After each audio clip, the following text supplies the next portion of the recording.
Good evening, everyone, and welcome to Rose City Politics. It is June 23rd, and tonight is the 4th anniversary of the Rose City Politics podcast.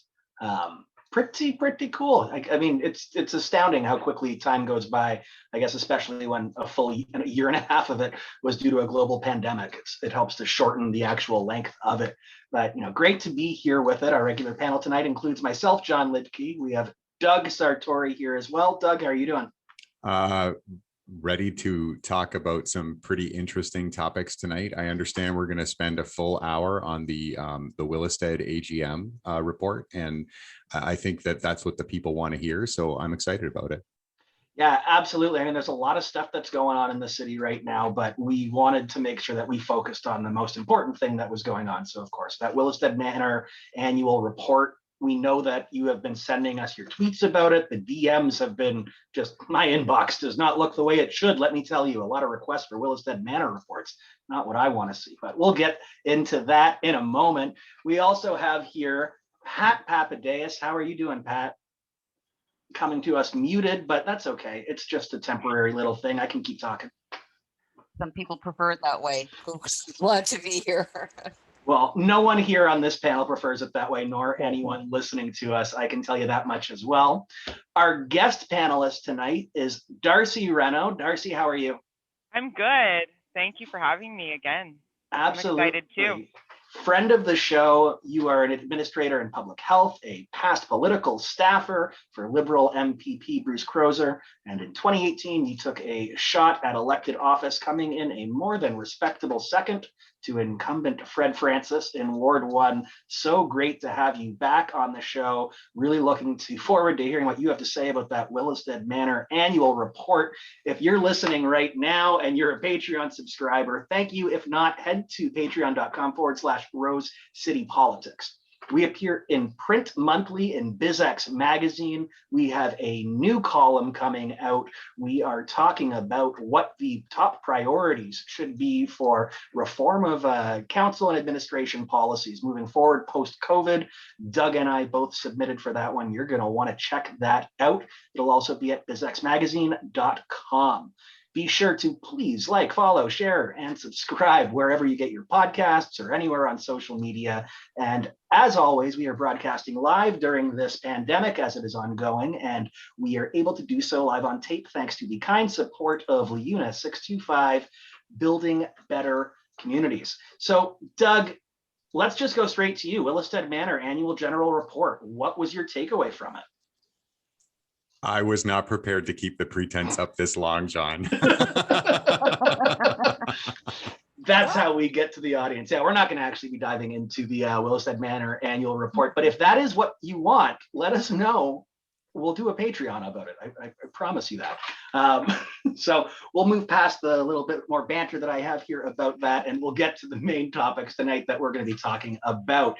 The theme of the evening, we haven't done a themed night in a while. It's going to be governance, and we are going to be discussing the vote about Adie Knox and its upgrade and the closure of the pool. We'll be discussing Councillor Ed Sleiman, and during the Adie Knox votes, an unexpected situation where he seemed to solicit a bit of input as to which way he was supposed to or did vote. We're also going to be diving into the new CAO's report. It's really a sort of state of the city that he has put together coming in. It's 100 days into his term here as CAO, and it talks about the transition and where he sees things moving. So let's get started. Windsor Star's Brian Cross put this one out for us. Council approves the plan for a reinvention at Adie Knox, including the removal of the pool. There was heated opposition to removing the 51-year-old pool and moving aquatic programming primarily to the University of Windsor, but some of it as well downtown to the Aquatic Center. It was a $42 million investment that was voted upon after 5 hours of debate. Ward 2 Councillor Fabio Costante had made a motion during the debate to await the outcome of a $13.5 million federal grant to ensure that the project could move forward at all. That would have put the U Windsor and city agreement on hold and his motion was narrowly defeated. I think somewhat surprisingly to a lot of people who have been following this file, Mayor Dilkins then brought forward a motion to approve the city and university agreement moving forward with the application for the grant and the Adie Knox pool closure, but committing the city's share of the project, $29 million, with or without the federal grant. And that was approved 9-2. Now, for those of you who have been following this file, you'll be aware that swimmers who love Adie Knox pool have been fighting this for the better part now of a decade. There have been multiple pop-ups over the past 10 years of fights to have the pool closed, but ultimately they did lose on Monday with the closure now being announced. As we said when we spoke about this last, this U-Windsor agreement with the city provides $3 million upfront and $200,000 annually for 20 years. Pool users, community members question how the same level of programming can be maintained from moving from Adie Knox to the university when the university has to also provide programming for its students and its athletes. But the city says over the 20-year period, there'll be $14.76 million in savings to taxpayers, and that's what they brought forward. Now, we saw Councillor Bordelin really speaking against this process. That's what we talked about last week, saying that, it was scant public consultation, a flawed public survey, and that's sort of where we're left at now. Darcie, you're the guest panelist on the show, so I'm going to go to your voice first on this one. Sure that you've been following this through all the way here. Just what's your take observing this? My biggest problem was just the public consultation. I don't use Adie Knox, so I don't have that direct buy-in to it, right? But the theme of the show is governance. So what's your take on this?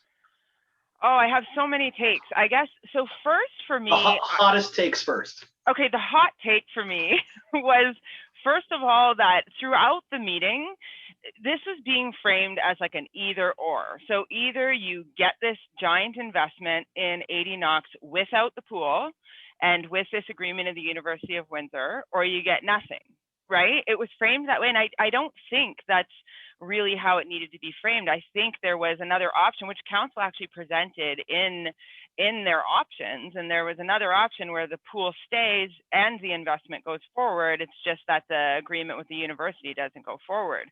But in a lot of comments that I heard during the meeting, it was framed as if you're against closing the pool, you're against this investment. And I don't like the way that was framed, because I don't think, and frankly, those aren't the options that were presented to them. There was one that included keeping the Adie Knox pool and making those investments. But secondly, yeah, I mean, for me, the lack of data in general and consultation was glaring. For example, there was a chart in there that showed, where the swimmers come from and which wards they live in, which is fine. But to me, that was really the extent of the data collection that occurred as to who's using that pool. And I mean, it sounds like, based on the council's report, that this started well over a year ago. So talking to the university began, they say, shortly after the pandemic started. For me, that's when you would start collecting data that you need. And it's not just what ward do you live in. It's, for example, who are you? What's your age? Where do you live? How did you get here? That's, to me, one of the most important questions I think we needed to ask people. So did you walk? Did you take transit? And not only what ward do you live in, but what's your postal code? So I can know how close you live to Adie Knox versus how long is it going to take you to get to the University of Windsor. And thirdly, the conversation around transit I thought was really interesting.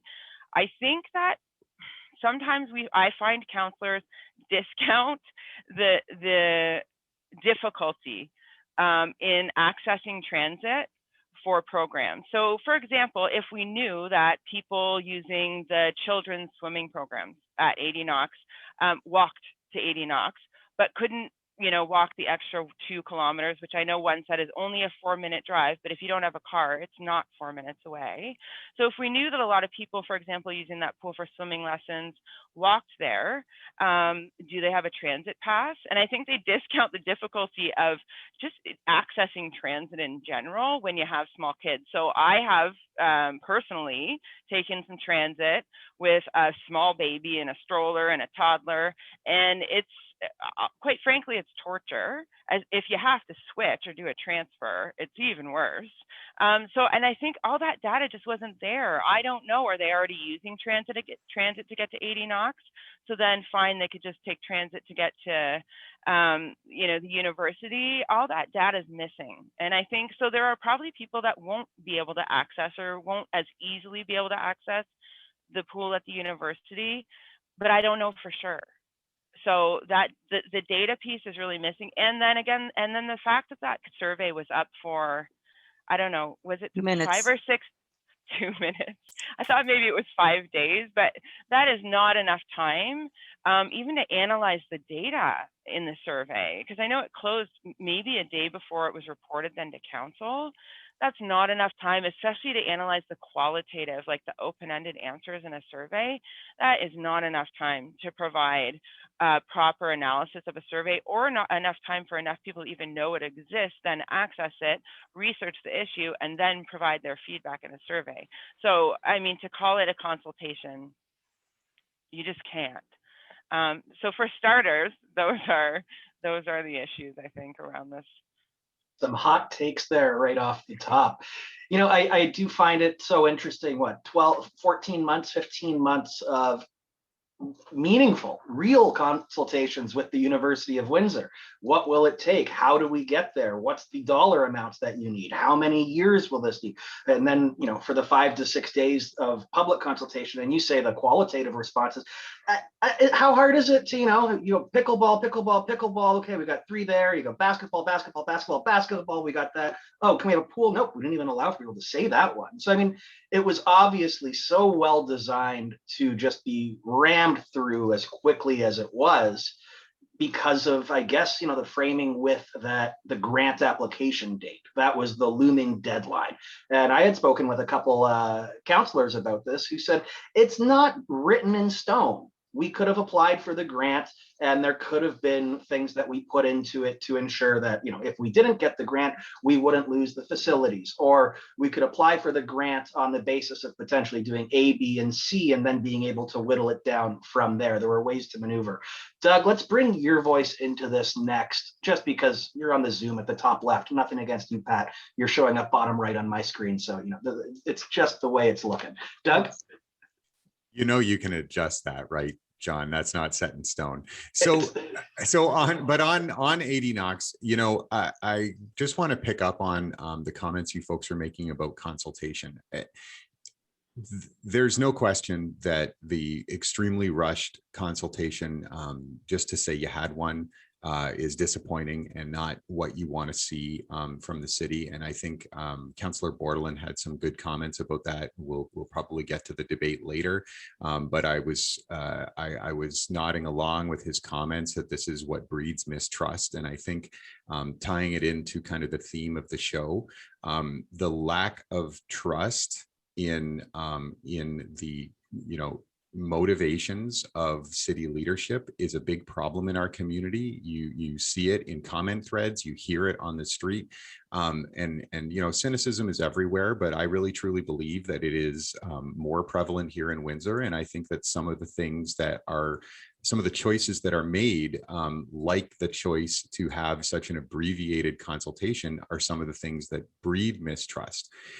When you have a political agenda, you try to maneuver things to achieve your goals, and you try to use the tools and the levers that you have to make sure that a favorable outcome is more likely. And in my mind, in watching that council meeting and reflecting on it afterwards, it seems to me, and I'm really not sure what the reason is, but it seems to me that the overriding objective is to close that pool. So think about it from that perspective. You've got this huge amount of money being invested in, or being proposed to be invested in, a community center in Ward 2, an amount of money that it seems pretty large for a community center. I don't know if we've ever had a $42 million community center built anywhere else in this city. You're getting to the cost of the new city hall. If you want to think about what the scope of this potential construction project is, that's huge.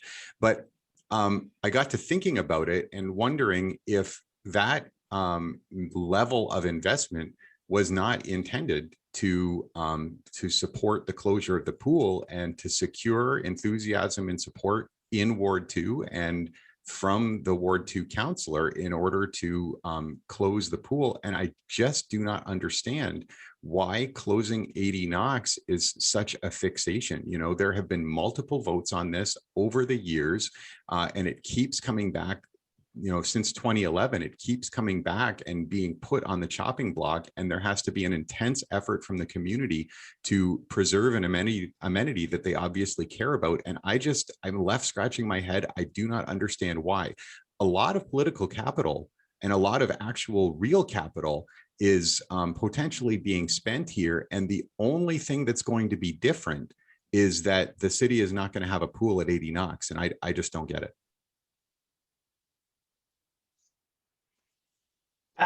Yeah, I'll jump in here. I want to sort of pick up what Darcie mentioned. There were other options on the table. That wasn't the only one, and it certainly was framed and presented in a way of either or, and that really you have to pick sides, and that's very, very problematic. There were even options that were not necessarily presented because not only was there either or with this project, and you either get the project without a pool or you don't get a project, but there was also the university doesn't get an investment by the city in this project unless it's tied to this.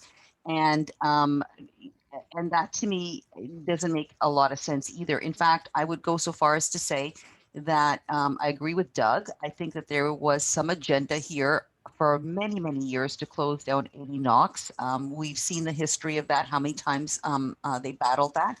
And in fact, when the university, which I think is probably how it happened, started looking at this project that they're building a new pool and started having conversations, probably not 5 days before consultation process went out to the community, that the powers that be or the brain trust there saw it as an opportunity. So this was an opportunistic way by suggesting now that they could package this, we're going to move programming over. There was every opportunity to add programming, not close down Adie Knox, add programming, have a partnership and investment to the extent that it makes sense for everybody at the university's new facility and continue building around Adie Knox and investing. In fact, $42 million is really an enormous amount.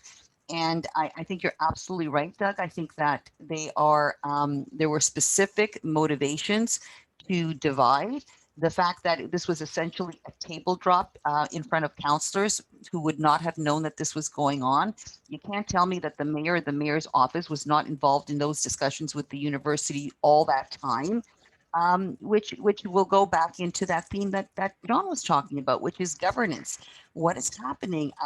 The mayor definitely is the mayor of the city, and it's going to go a little bit to what I'm hoping is a very, very positive step by another topic we're going to talk about today, and that is the new CAO and perhaps how we might better focus what everybody's role is here. And the role of city council and the elected officials, including the head of that, which is the mayor, no higher, no lower than any other elected representative municipally around that table, in essence, and that is to provide the strategic direction. Well, the strategic directions were provided.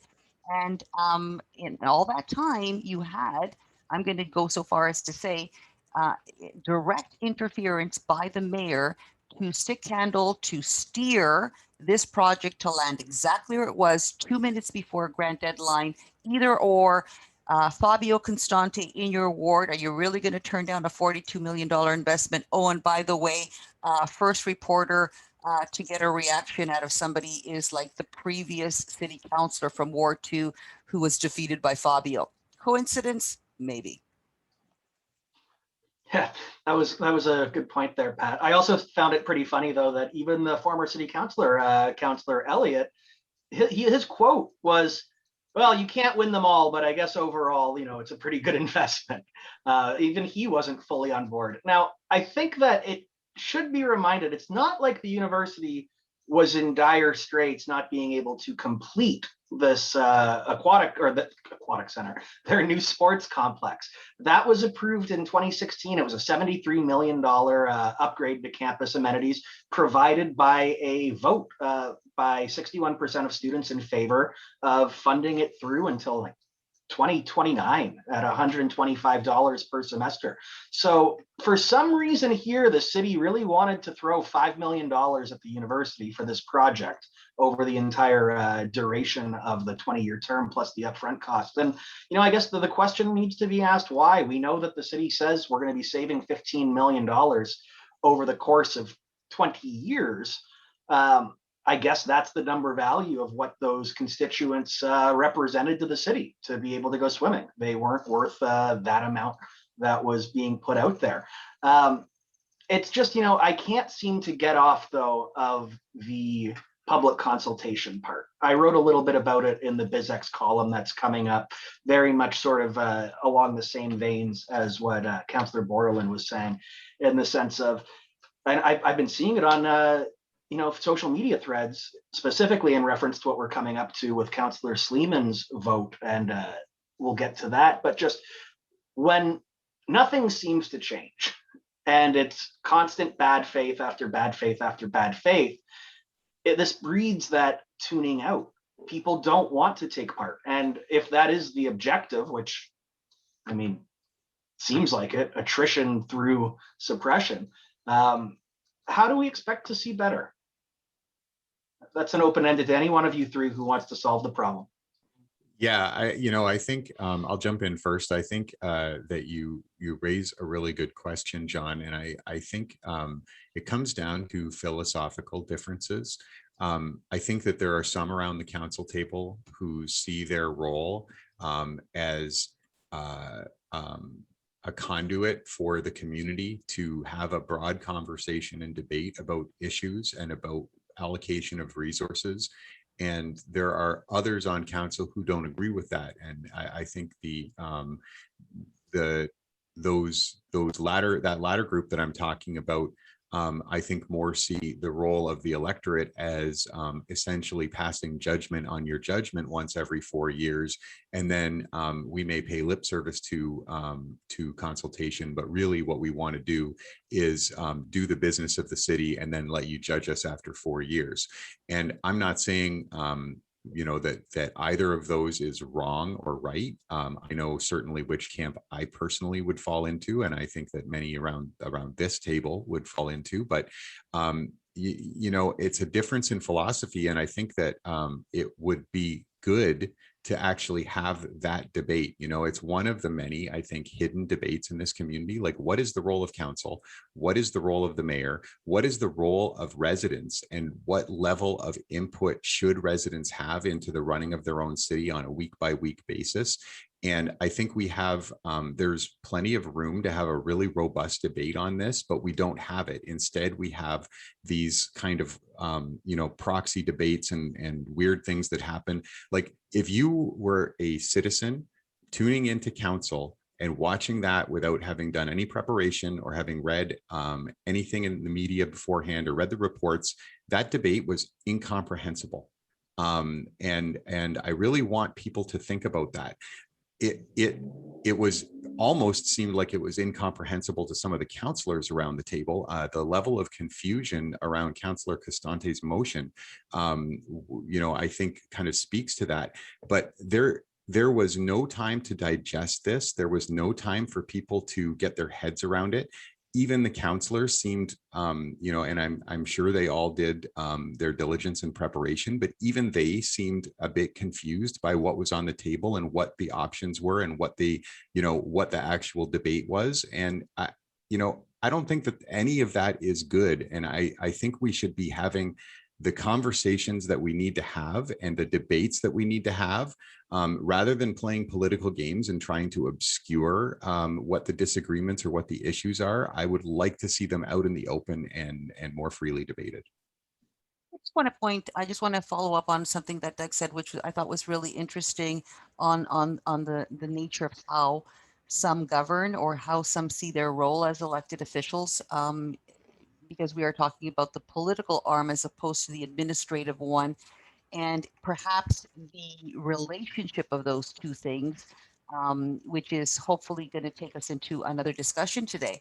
But when you said the words, the business of the city, and I think the issue is that there are certain people and a certain leadership style that believes that they get to determine what the business of the city is based on their own perspective, their own goals, their own legacy projects, their own agenda, and everyone else, not only residents, but including fellow council members, are a nuisance and in the way of that. In other words, they are the one true city business agenda. And that's exceptionally problematic. You also said earlier, Doug, and it's the word trust. We lose trust.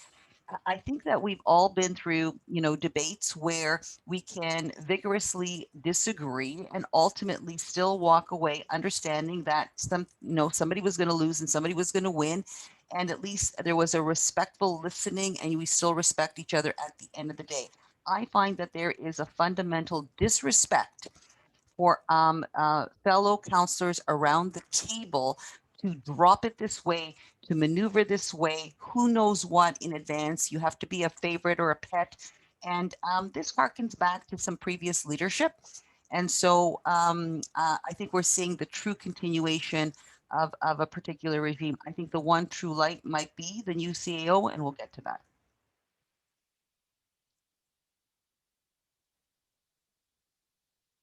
Darcie, do you have any last thoughts about this? I do. So I guess one of the things we talk about in public health a lot is health equity, and looking at our priority populations and how do we know that we're serving them well. And the best way to do that, as far as we're concerned, is by engaging them directly and asking them what it is that they need. How can we help them get where they need to go? So that is really what was missing here. And I think Pat's right. There is this idea that I know what's best, and this fear of even allowing dissenting voices the time to voice their dissent, even if you disagree with them, because that's fine. As long as you let people be heard and take it into consideration, it's okay that you might not disagree and you might make this this decision despite what they've told you. So I guess for me, at the end of the day, with this specific project, it comes down to this $14 million over 20 years. And is that savings worth, and we can probably talk about this later when we talk about the CAO's report and his triple bottom line that he talks about, because he talks about the other costs that need to be considered. And so whether a savings of $14 million over 20 years is worth whatever's being lost by moving this pool. But unfortunately, again, because we didn't consult with those people, we don't know the answer to that, right? So you can make a judgment that the 14 million is worth it, but without talking to the people that will kind of be lost by this move, we'll never really know what the cost is on that side. And that's really unfortunate. Yeah, just before we move away, Jon, and I know you want to move away from this topic, it's time, but I just wanted to talk actually about the debate itself. I was really interested in this debate, and I thought that there was a lot of divergence between different members of council in terms of the quality and coherence of their remarks. And I just want to call out two councillors who I thought did a really impressive job of articulating their views on opposite sides of the issue. Councillor Bordelon and Councillor Gignac. Councillor Gignac was extremely animated and engaged in this debate. It's obviously something that she is extremely passionate about, and it goes back to some of the things we were talking about, that I think closing this pool seems like somewhat unfinished business for some on council. But very sharp. I thought a very clear articulation of her views, and pretty compelling.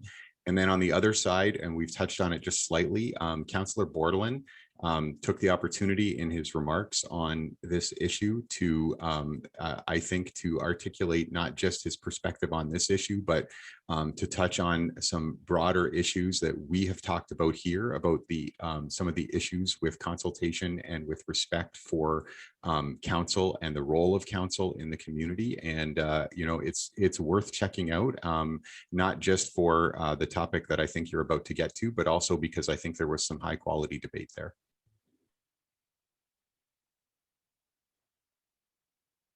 It was an interesting debate all around. Let's get to this next aspect of it. And I'll let you know right now, this is an evolving story as we are putting this together right now, with updates sort of coming in as we go.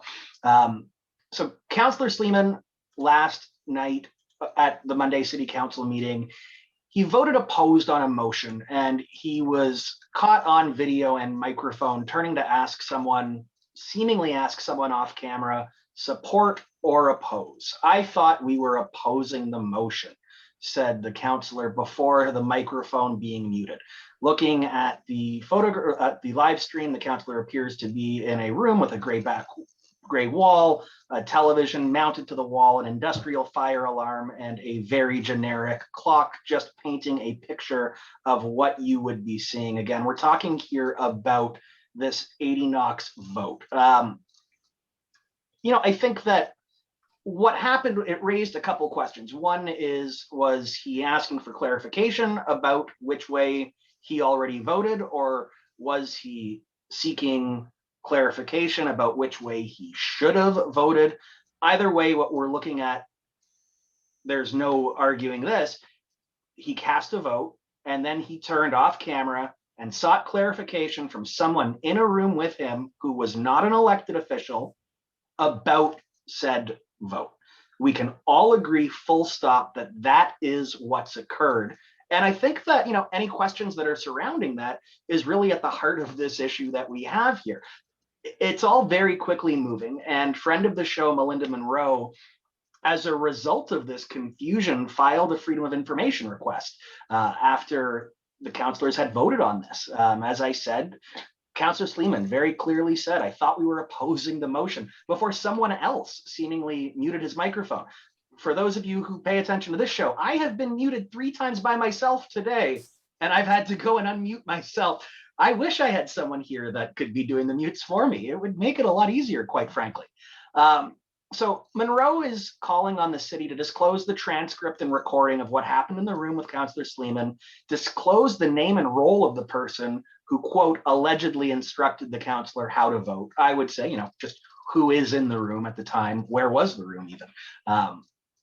For those of you that know, of course, prior to COVID, council was held in council chambers, in a situation where you could see councillors and you could see what they were doing. And we can get into a little bit later about how meetings in the past were versus how they are now digitally. I can say that there were some hilarious screenshots that were grabbed. I pulled them from this live stream. You saw at one point, Councillor Sleiman, again, very clearly looking off camera, asking clarification. Councillors Bordelin, Holt, and Morrison were all seen on camera laughing at the situation. Councillor Costante went literally bug-eyed, and just, you could see a genuine shock in his face when this occurred. Councillor Gignac dropped her head into her hands, literally. And Mayor Dilkins did a crank of his neck to look off screen as well, and he looked genuinely concerned, maybe confounded by what was occurring. So this is where things start to get a little interesting. Rose City Politics has had multiple sources reach out to us, telling us that the mayor's chief of staff is routinely in the room with Councillor Sleiman during virtual council meetings, and that Councillor Sleiman attends virtual council meetings from the mayor's boardroom. Now, this is coming to us from multiple sources, so we did what you would do in this situation. We sent an email out to the mayor's chief of staff, Andrew Teleszewski, asking the following. Were you in any room with Councillor Sleiman while he made the Adie Knox vote? And were you in any room with Councillor Sleiman while he cast any prior city council votes via Zoom? Wanted to find out if this was potentially just a one-off or if this is a routine situation. Now, we have yet to hear back from the mayor's chief of staff at all. In full disclosure, we sent the request out towards the end of the business day, about an hour and a half before the close of the day. So, it's not all that surprising. We will let you know how that goes if we get a response. So let's just stop it right here. And then we'll get to a couple of the developments that we've seen throughout the day. Just to tease it, we know that Councillor Sleiman has released a statement, and then Mayor Dilkens actually has just released, did a full interview with AM 800. I've really, I guess, sort of let my points have sort of come through with the dialogue and commentary there. It doesn't look good. Optics on this are about as bad as you could get. The councillor is elected. I don't think he should be consulting with anyone in a city council meeting about how to vote, which way to vote, why he voted anyway, whether or not there's clarification or not required. It was not something that you want to see. And it's one of those situations that when it leaves far more questions lingering than what was available on screen at the situation, that's never a good situation to be in. So Darcie, I'm going to come to you first on this one. Again, you're the guest panelist, so you get the special role. Sorry that it's also one of the hardest hitting topics that we've dealt with in the past little bit too. Oh, thank you. I appreciate it. Thanks so much. So, you know what? I think honestly, this is all very easily solvable because I don't want to guess who is in the room. Your sources have told you one thing. I don't know the answer. I do think Councillor Sleiman routinely does his virtual meetings from City Hall, whether it be for board, the City Council.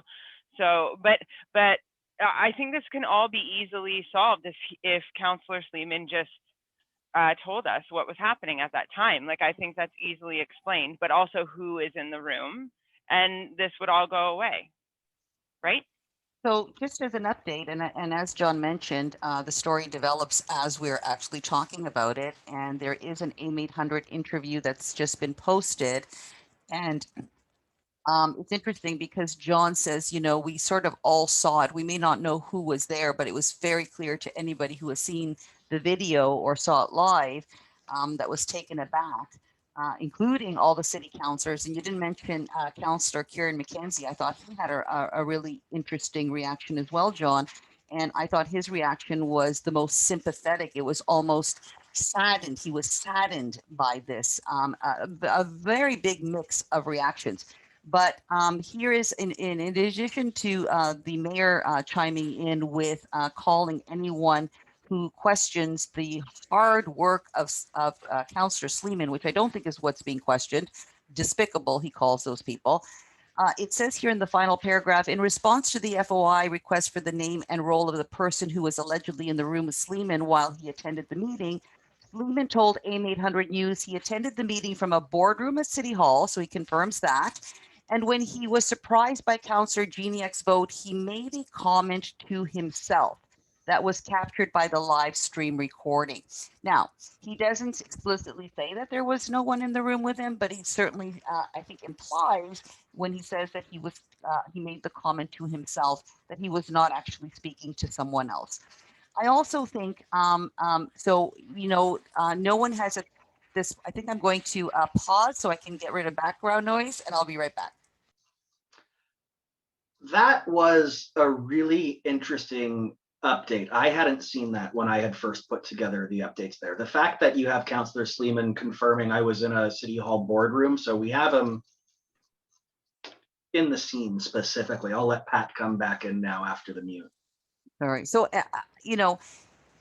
the words weren't confusion over what was the vote. And by the way, what's really interesting is that in this updated article or post by AIM 800, in addition to calling Ed Sleiman the hardest working member of City Council and explaining why he thinks so, he talks about the confusion over Fabio Constante's motion. And I think it was Doug that mentioned it really was a confusing motion, but he refers to the fact that half the room or so thought it was confusing. Well, that's a whole other issue that we need to be talking about if there's confusion as to what it is that you're voting. And in fact, some people would suggest that, did Joanne Geniac vote in support or didn't she? And was there confusion in her own vote? But despite all that, his words are, I thought we were supposed to. This is not about getting clarification. This is not a technical issue. This is not about how do I turn my microphone on, how do I turn it off.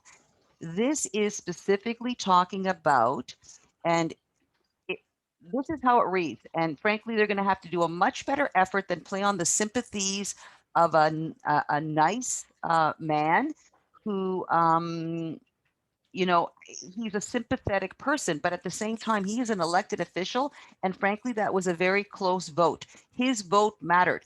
His vote was a deciding factor on this. Was it his vote or wasn't it his vote? This is not about whether he's a nice man and whether he's hardworking and well-intentioned. This is about whether, in fact, there is something going on where he is told how to vote. That's how it appears. And that to me is a very critical question. So I'll jump in.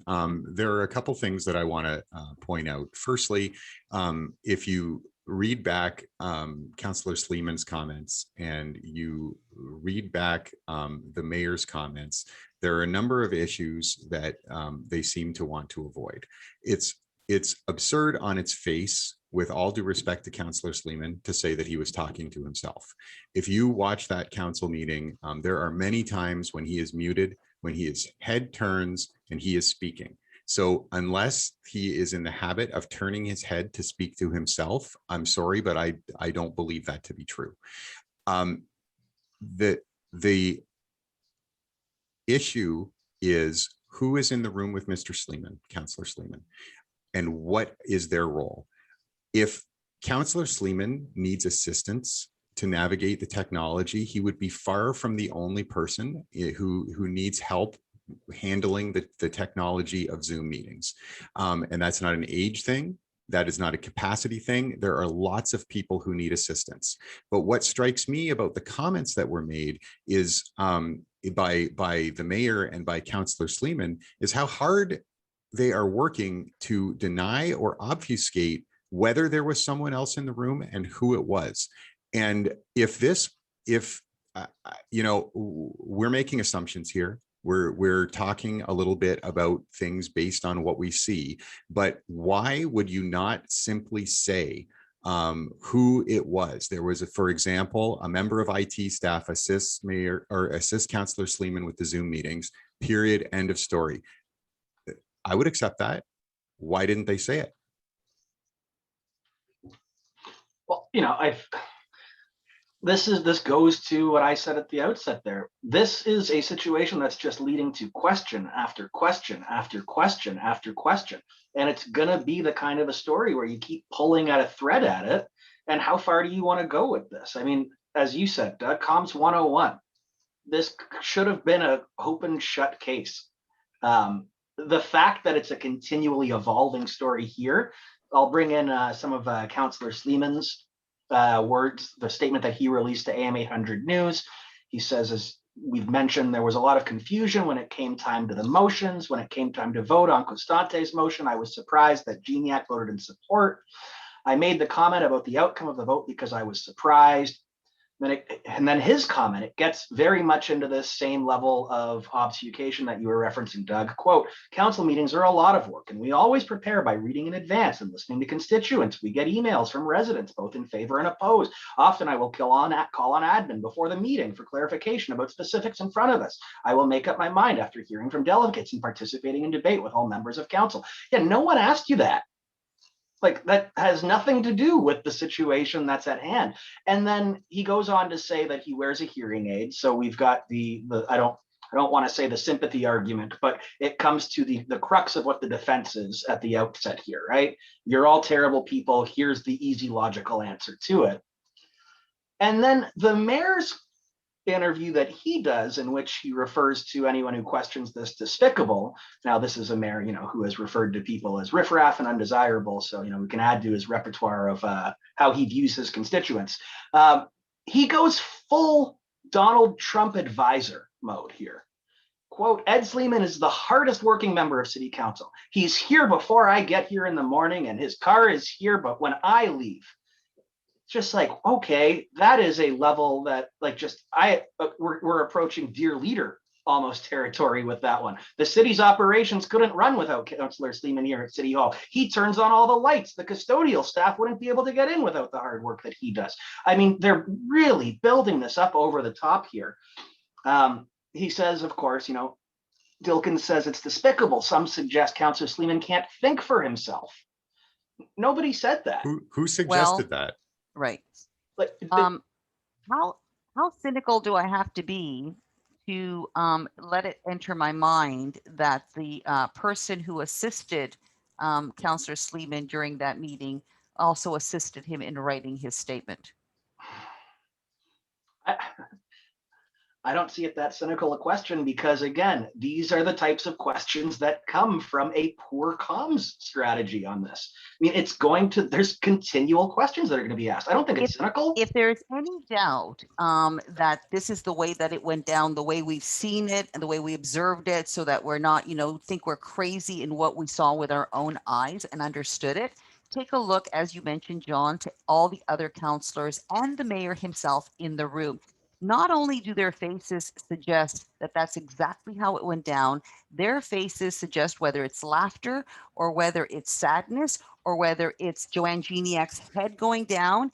It's that, to me, indicates that that was not the first time, that this is, oh my gosh, it got caught on tape. That's the difference here. But they've known for a long time that this is what's been going on. This level of assistance, and going back to the point, not IT assistance, not with the technology, not to make sure that the counselor is able to hear the proceedings, which he absolutely should. We're not talking about any accommodations that need to be made to ensure that he is able to do his job. We are talking specifically about the fact that there was a pre-established way that vote was going to go down. And there was confusion by him as whether he had done what he was supposed to based on that. I think the other thing that speaks to it again is this, this broad-sided defense that we're seeing here. It's clear that it ran away from them and now trying to cast people who are even just asking these questions as being despicable. Like, how dare you for asking these? Me doth think you protest too much, or however the phrase actually goes. Darcie, let's get your voice in this again, though.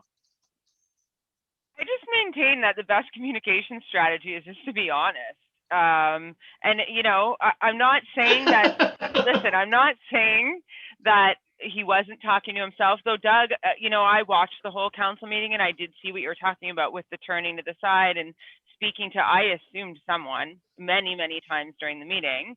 But for me, the answer, the easy answer is just to, if everything's, okay, then just explain what happened and be honest and don't dodge the question. So maybe moving forward, because I know, it's a pandemic and we're doing meetings by Zoom and it's because had this been in person, we'd know exactly who was in the room and exactly who's talking to who, as we had as before, right? So maybe moving forward, I'm sure all councillors would agree to disclose anyone that's in the room with them during every meeting subsequent to this one. And I'm sure they would all agree that that's something they'd be happy to do. And I don't know, I did see something about in-camera meetings, for example, and I don't know who's allowed in camera meetings. And so that makes sense then, right? If you're on Zoom, that you would have to disclose exactly who's in the room with you if it's an in-camera meeting.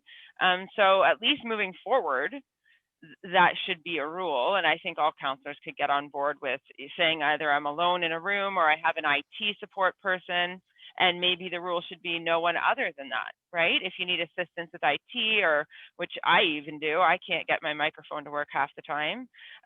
So moving forward, have that be a rule, that all councillors disclose exactly who's with them during the meeting.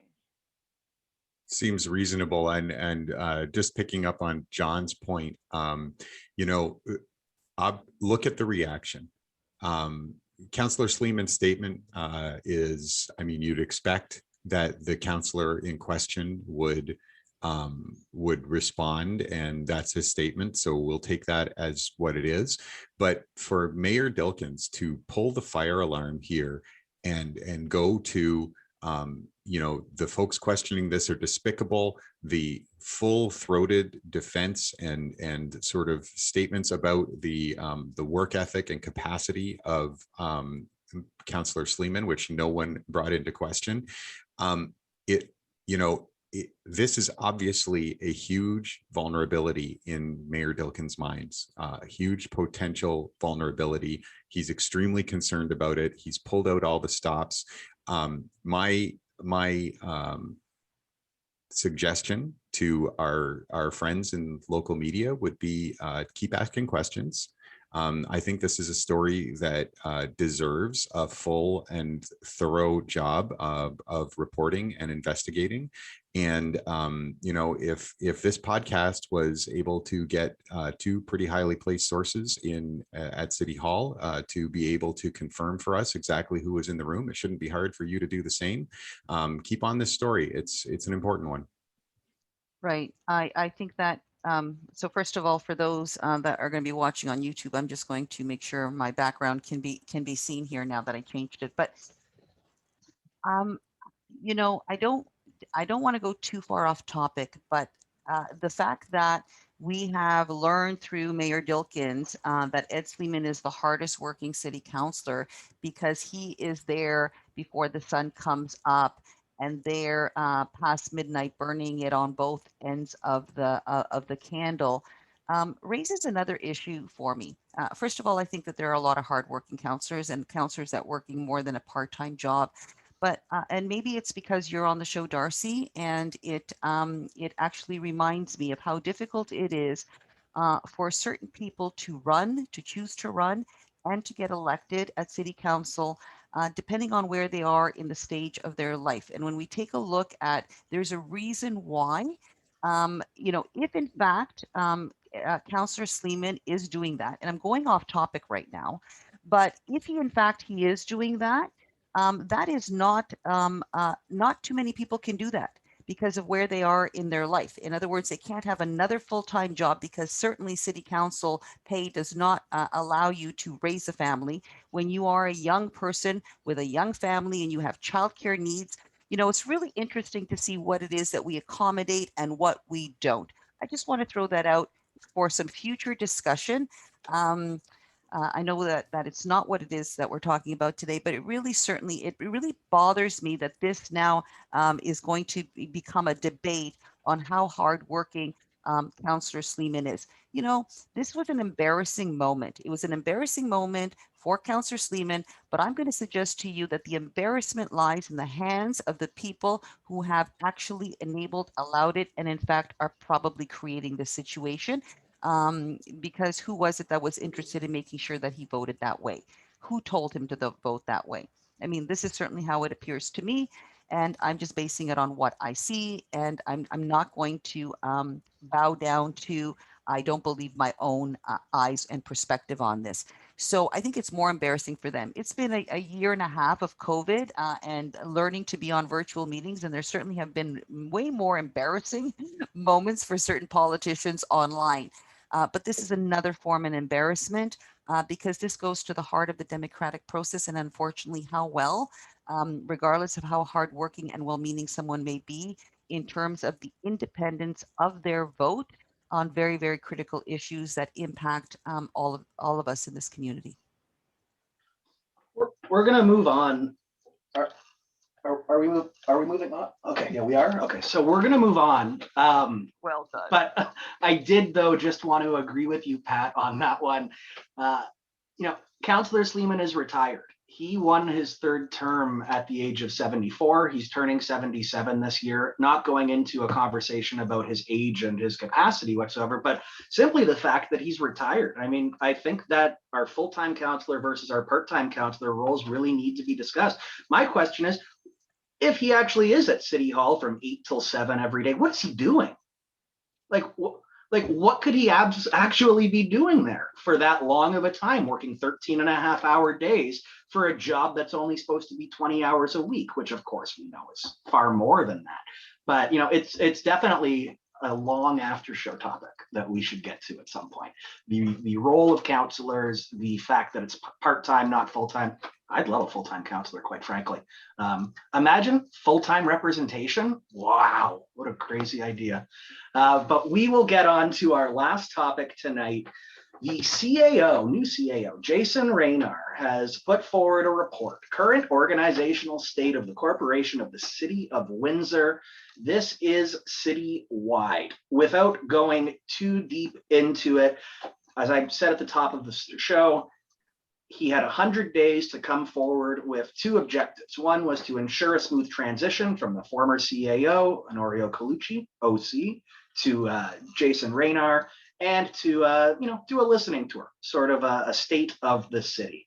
Now, Doug, I'm going to be falling back on some of your notes that you put here going through it. So, I think actually maybe bringing your voice in right now, and then I'll play off of it with some questions if that works for you. What was your take just, going through this report? So I just, first of all, I think that this report was really thorough and interesting and a real breath of fresh air.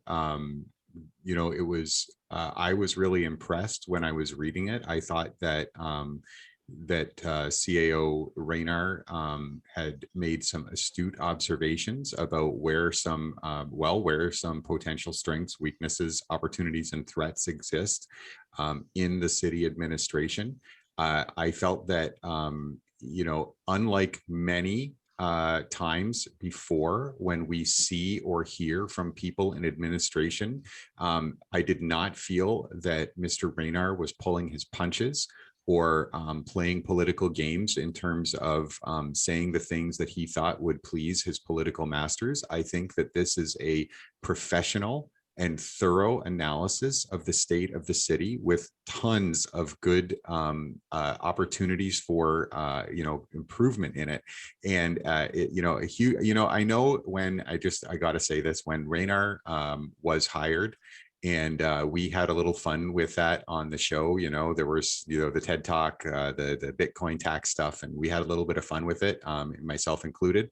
And I think that's fair ball and all in good fun. But at least in his first 100 days, Mr. Reynar has really impressed in terms of the output that he has brought to the city, and in terms of the work that he's done. And reading this report, I was left feeling very hopeful that we will see a change in administration for the better.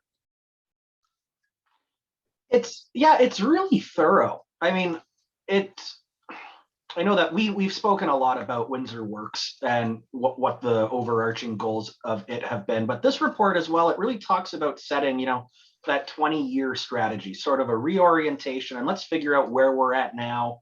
And it talks about like the lean model of thinking, where you can reduce waste, find increased efficiencies.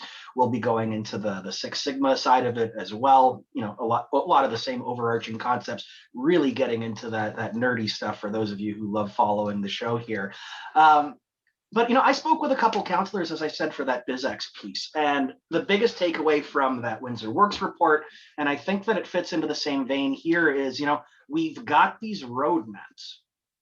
It's time to actually follow them. We've commissioned reports, we've spent resources, we've spent time, and they've been sitting on shelves getting dusty. And that's not to say that there hasn't been, benchmarks made along the way. And I received a bunch of pushback when I brought up, transit, and push is like, oh, no, we've done huge investments into it. You can't say that we haven't made progress forward. It's fair, that's right. I mean, but there's still lots to be done here.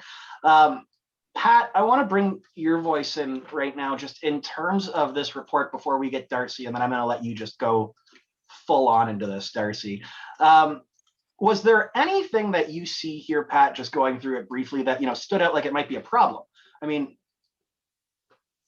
I don't know about a problem. I do want to pick up from what Doug said. I too am thoroughly, frankly, impressed and really, really pleased. In many ways, I think that bringing in someone who is not from this area was a really superb move because he has come in here with a fresh set of eyes. And, what he had to do in the first 100 days was really get acquainted and adjusting to where he's at, in addition to moving and all the logistics of what that means.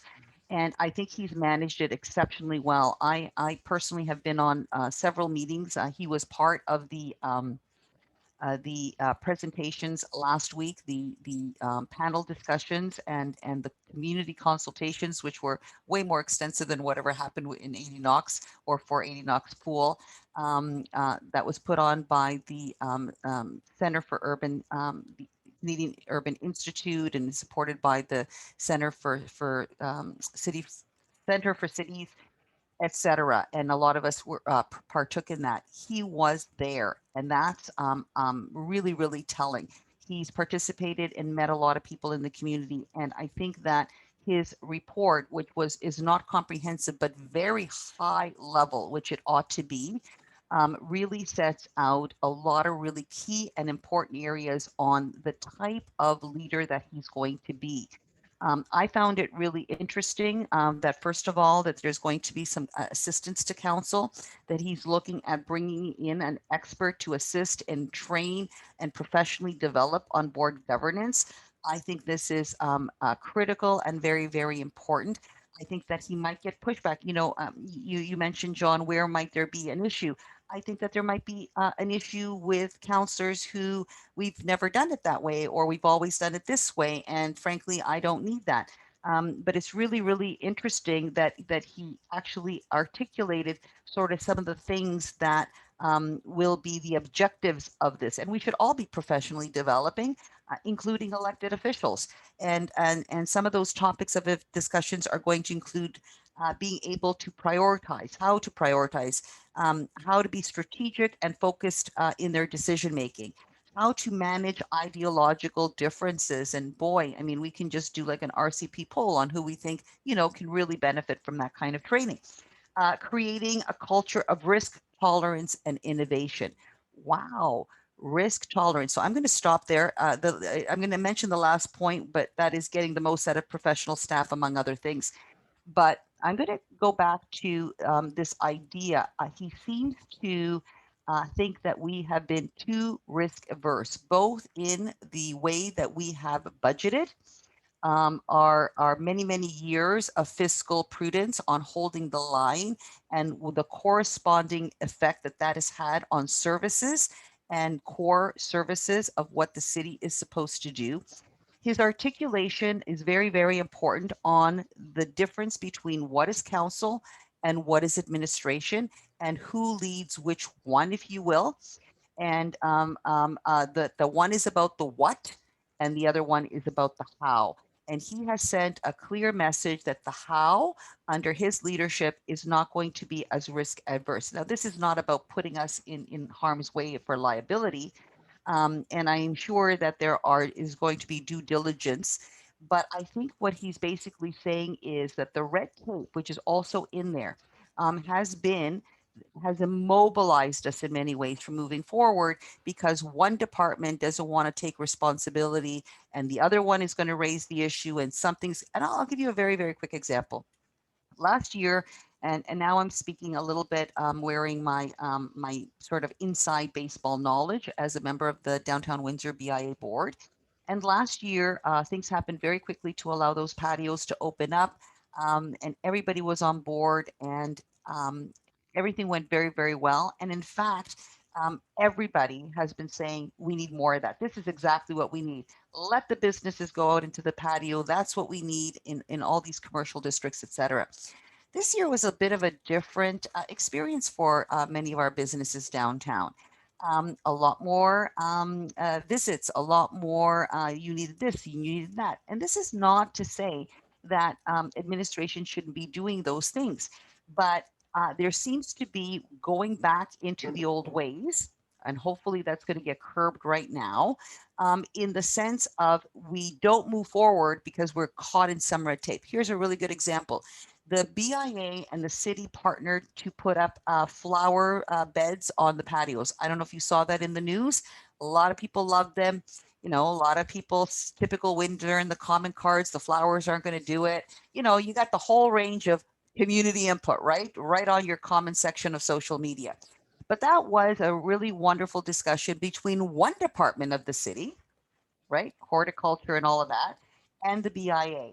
Well, lo and behold, right after they were put up, there were other departments of the city that chimed in and decided that some of these flower pots on some of these patios were a liability.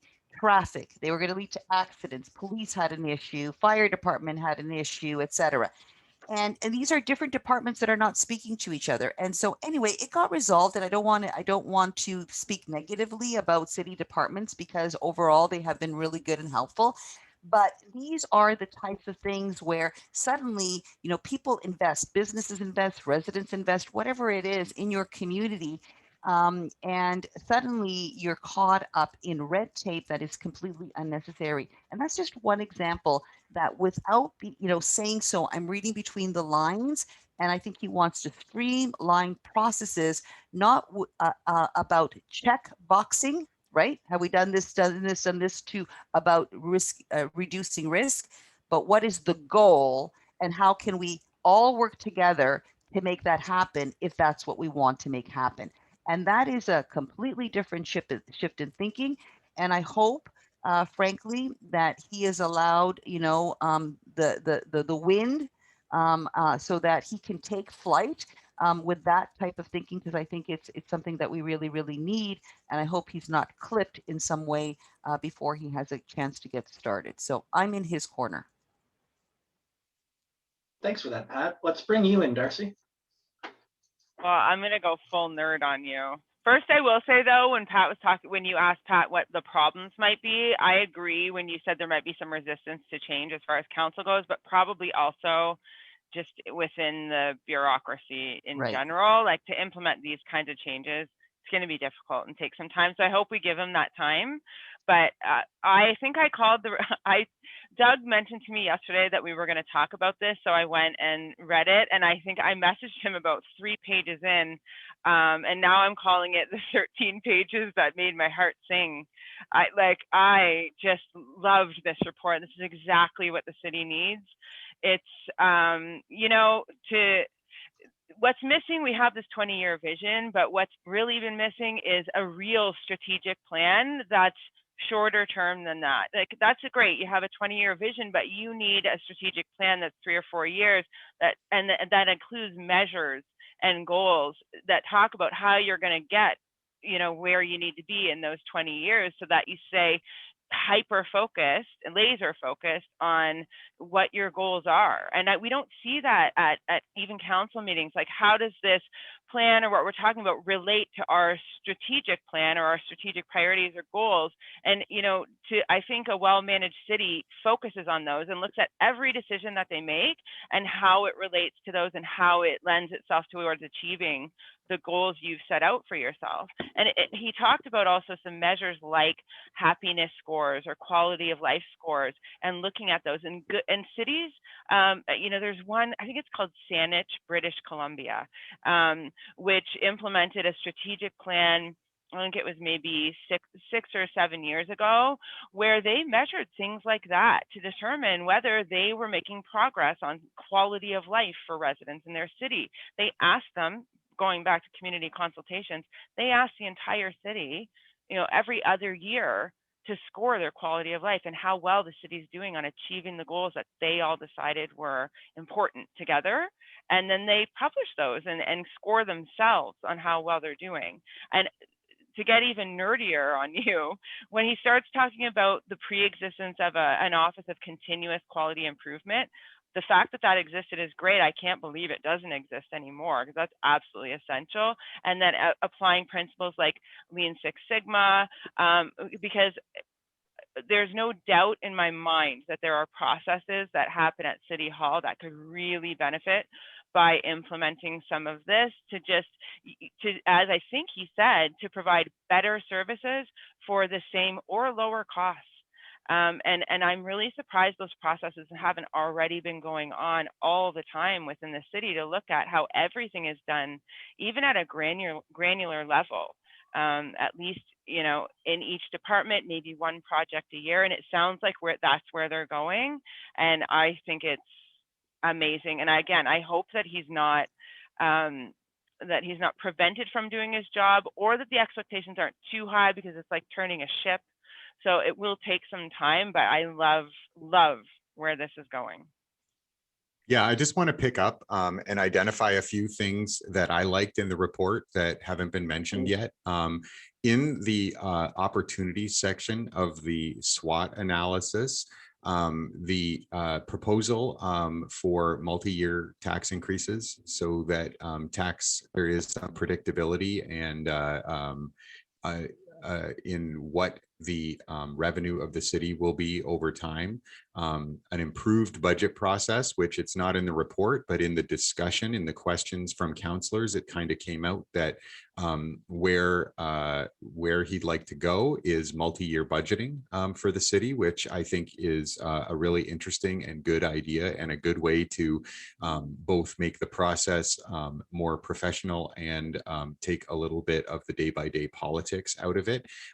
As Darcie mentioned, quality of life benchmarks for the city is mentioned as an opportunity, and a couple of things that are seen as threats that were like, you know, you want to talk about the things in this report that are music to people's ears.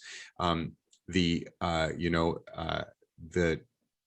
threat that a not fully modernized IT department represents to the city.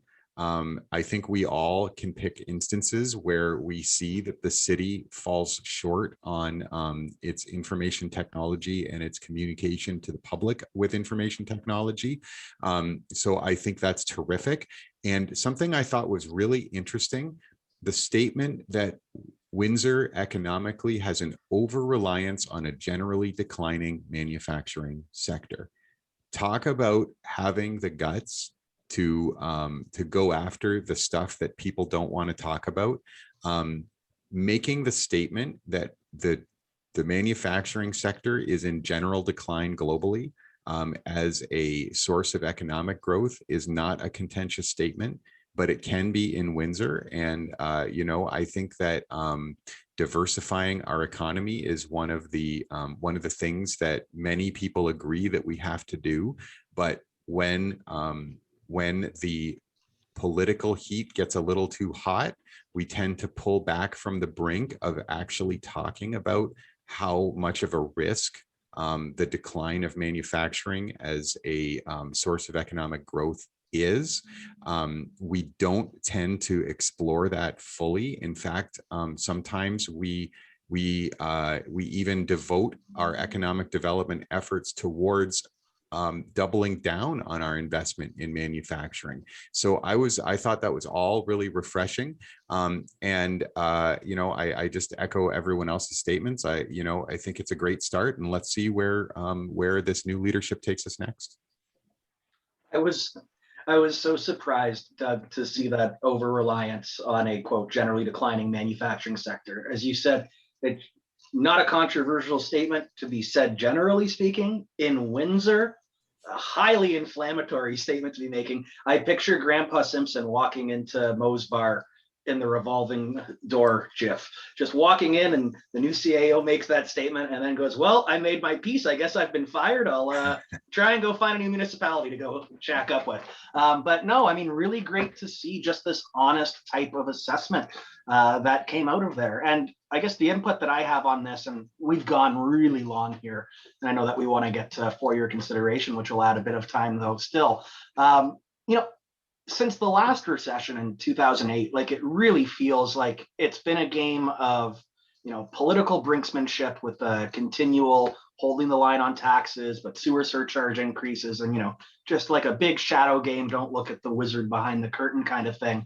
But it's nice that, you know, during this pandemic, this massive economic stoppage, there was actually a plan that was like created, and in 100 days, a new guy has come in and put this forward, and, you know, kudos to him. I hope that it's followed through on, because again, this is the very boring, nerdy, city level stuff that you would hope is there that you don't need to get excited about. This should just be the kind of stuff that you go, well, yeah, why they weren't doing it the whole time?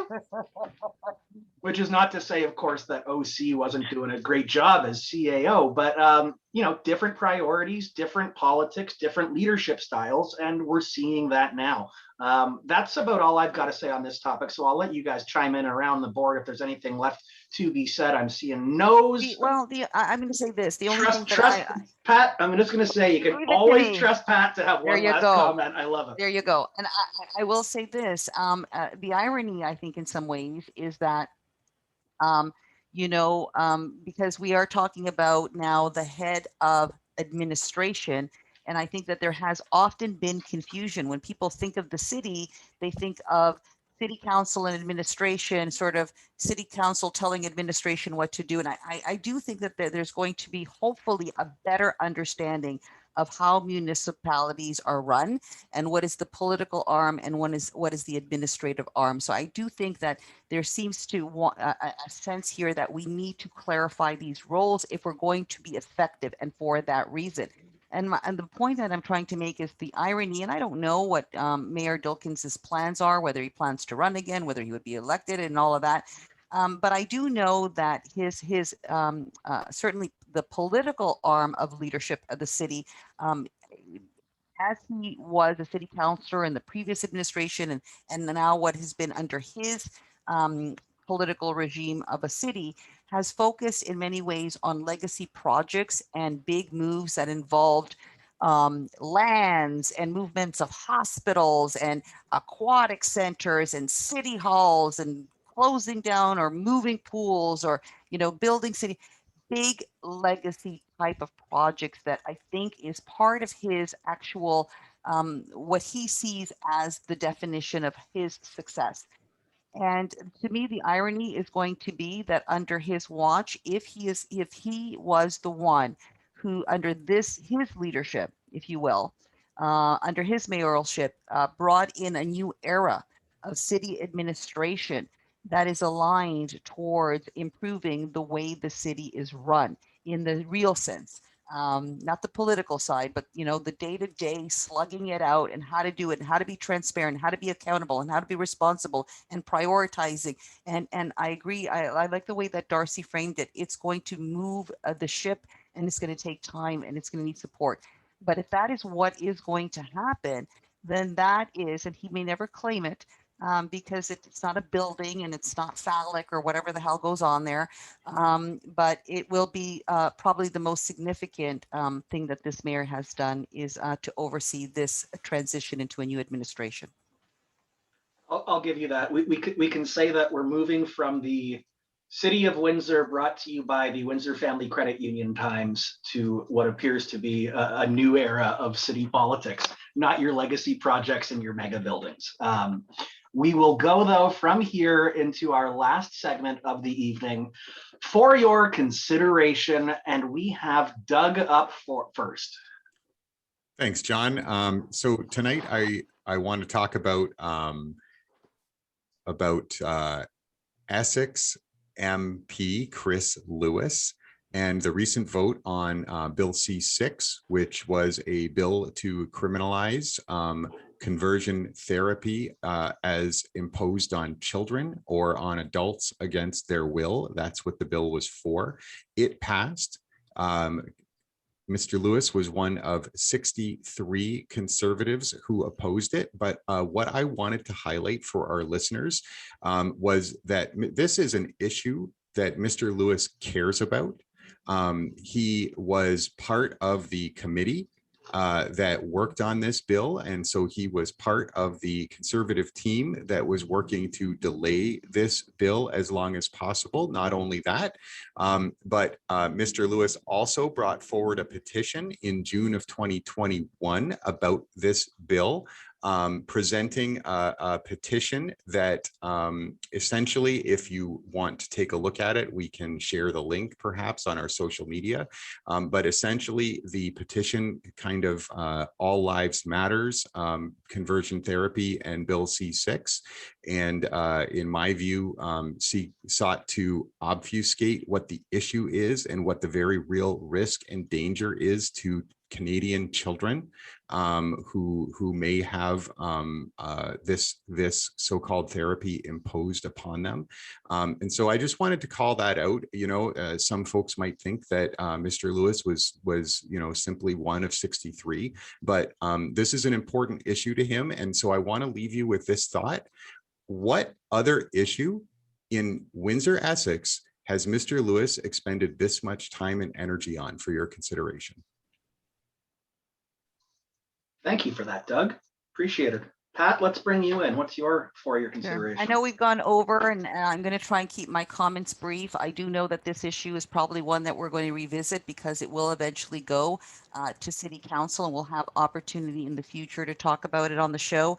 But I just want for your consideration the fact that the public health partners, and, you know, Darcie, I had this before I knew you were going to be on, so I hope I don't put you in any awkward situation. But public health partners reveal candidate locations for downtown Windsor safe injection sites. We are now calling them, and it's going to take some, you know, change in language for us to get used to, but they're being called consumption and treatment services. So CTS, if we're starting to hear that, we are talking about that. There are two locations. They're both in the downtown core, very close together, and there will be an ongoing consultation process. And for sure, many partners have been working on this. I think something to keep in mind for your consideration is that the mayor and the prior chief of police, Al Frederick, were opposed to safe injection sites. I'm just going to use that language so we know what that is. We've seen a change in leadership at Windsor Police Services. Barry Horrobin, well-known officer with Windsor Police Services, has been very, very much involved, and so therefore Windsor Police Services have been involved with the with the health unit in moving this process forward, as have a lot of stakeholders, including the businesses and that are going to be impacted very specifically down there. There's a lot of information there. I think it's going to be interesting to watch. There's a good piece by Ann Jarvis on that. It's the only piece that actually has a quote from the mayor. And I just want to quote this so it's kept in mind. The mayor says, renewing downtown is one of Windsor's top priorities, he said. And remember, he's saying this in relation to this issue, and then goes on to say, quote, with everything that small businesses have faced this past year, just as we are on the cusp of safely reopening, I'm just not sure that this is the #1 priority, he said. And so that's the only comment that I have seen him make. I could be wrong about that, but to me, that sends a particular message on where he may be. And I think that I have a lot more to say, and I will connect it to, you know, one side of his mouth says that he is all about making sure that downtown is a priority. I certainly have information that, you know, what you say is not necessarily what you do. We know for a fact that more outreach workers were not approved. There's all sorts of issues surrounding this. So I have a lot more to say, but I know it's at the end, so I'm just going to leave that for your consideration. Continue discussions about safe injection sites and at least the process moving forward. I'll jump in quick. I know that we're not supposed to, but you know, the fact that the mayor says he doesn't think that this is the top priority right now. Earlier today, I was driving through the downtown core. I came across 4 people who were in a bush, all huddled over, clearly using injection drugs. So I would say it is a priority because it's happening right now. And if you don't want it to be done in a safe way that, you know, keeps it off of our streets, if you will, yeah, it's gonna get worse. So I would say that the priorities now, but you know what, at least Pat, he didn't refer to them as riffraff and undesirables. So there's a bit of nuance that we're seeing deployed there in his rhetoric. For your consideration, I went through the entire social media feed of the Detroit Grand Prix because that's a fun thing to do on your spare time when you're just watching Netflix. Man, this COVID sucks. I just can't wait for it to be over. Zero mentions of the city of Windsor across the entire social media feed, going back from about 2 days ago through till before the actual start of the Grand Prix. We know we spent $50,000 a year on this sponsorship, US, mind you. So that's a bit of a fluctuating rate there. Last year it was canceled. So I don't know if we spent the $50,000 again, or if we got a refund from last year. But if you're just looking on that direct ROI, I didn't see a logo. I didn't see an @City of Windsor. I didn't see a hashtag. The closest that there was of even recognizing that city just across the river, it's Canada. It's the city of Windsor. They gave us money for this event, was 2 retweets of Windsor Star articles. Didn't even tag them, just direct retweets. And the articles were, of course, about racers at the event. So I guess I question what's the ROI on it, especially in the light of this year where we didn't even get any tickets to be able to send our counselors over to enjoy a nice weekend of pampering and free drinks in the media box. So what was our return on it? I think it wasn't worth it. Where's John Merrifield when you need him? He's smoking a cigar outside somewhere. But that'll do it for us. That'll do it for us. We dropped the ball and we didn't assign Darcie a 4-year consideration. So for those of you that are wondering why why didn't we do that? Nice, Pat. It's different when you see it happen when you're actually in the meeting, because I thought you were actually looking at Darcie in the screen. I was wondering if you guys were just, in the same room. But it's been the show. It's been a fun one. This was really sort of a throwback. This felt a lot like when I used to listen to Rose City politics rather than hosting it, and that's when I fell in love with it. I was so glad to be able to join it. The fact that tonight, 4th anniversary of shifting the format from the terrestrial airwaves to the free flow podcast format, it's a special day. If you're considering becoming a Patreon subscriber, today is the day you want to do so. Reward the show for the transition. Our regular panel tonight has included myself, John Lidke, Doug Sartori, and Pat Papadeus. And our guest panelist tonight was Darcie Renaud. Thank you so much for joining us, Darcie. Thank you for having me. Anytime. Seriously. It's a lot of fun. You are a breath of fresh air and a wealth of knowledge. And anyone who can nerd out on this kind of stuff, quite frankly, needs to be on the show far more often. So thank you so much. Now, again, if you like what we do, we're in print monthly in BizX Magazine and at bizxmagazine.com. We're on Facebook, Twitter, YouTube, wherever you get your podcasts. So please like, share, subscribe, and comment. We really want to try to get more of those comments going as well. And we've been despicable ones. Especially despicable comments. Let us know what you really think. Give us the hot takes in the comment section below. Oh, that was the first time I've ever referenced like the comment section while pointing it. I don't like it. And smash that like button, John. Boom. Are we allowed to smash? We're not allowed to smash that.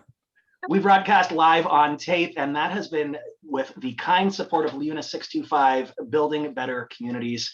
That's it for us, folks. We'll be back next week.